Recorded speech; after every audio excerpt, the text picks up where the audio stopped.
இப்பெல்லாம் இந்த இடியாப்பம் செய்யறதுல ஓவர் எக்ஸ்பர்ட் ஆயிட்டு வர்றான். அதனால எப்ப பார்த்தாலும் இந்த அரிசி மாவுல இடியாப்பம் செய்யணும், ஒரு சேஞ்சுக்கு வேற ஏதாவது வெரைட்டி செய்யலாம்னு யூடியூப் பக்கம் போனா எக்கச்சக்க வெரைட்டி இருக்குது. இந்த கேவுரு மாவுல இடியாப்பம், அதுக்கப்புறம் இந்த பீட்ரூட் இடியாப்பம்னு சொல்லிட்டு ஏகப்பட்ட வெரைட்டியா. சரி வீட்ல இந்த கேவுரு மாவு இருந்தாலும் அதுல இடியாப்பம் செய்யலாம்னு செஞ்ச ஆரம்பமே அமக்கலமாச்சு. ஏன்னா அந்த பாக்ஸ தூக்கும் போதே மேலும் கீழயும் போட்டு பந்தாடின்னு தான் இருந்திருந்தான். அதுக்கப்புறம் செய்ய ஆரம்பிச்சா என்ன வேலை, ஏன்னா இந்த கேவுரு மாவு கோதுமை மாவுலாம் இந்த கீழே இறக்கும் போது இது இடத்த சுத்தம் பண்றதுக்கே 10 நிமிஷம் ஆயிடுது.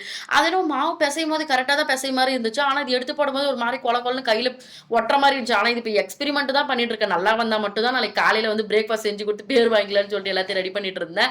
இதோ இடியாப்பத்தோட இந்த தேங்காய் பால் போட்டு சாப்பிட்டா தான் எனக்கு எல்லாம் பிடிக்குமா. ஆனா எங்க அக்கா சொன்னா இது ஒரு மாதிரி சந்துக்களி மாதிரி செய்யலாம்னு சொல்லிட்டு அதுக்கப்புறம் இது பாவெல்லாம் ரெடி பண்ணிதான். இதெல்லாம் வந்து எங்க அம்மாவும் எங்க பாட்டியெல்லாம் தான் செஞ்சு கொடுப்பாங்க. ஃபர்ஸ்ட் டைம் வந்து இது நாங்க செய்யறோன்றதுனால அதுக்கு வந்து அழகா டெக்கரேஷன் எல்லாம் பண்ணிட்டு இருந்தோம். தேங்காய் துருவல், அதுக்கப்புறம் இந்த வெல்லம் பாவெல்லாம் ஊத்தி பார்க்கும் போதே அவ்வளவு சூப்பரா இருந்துச்சு.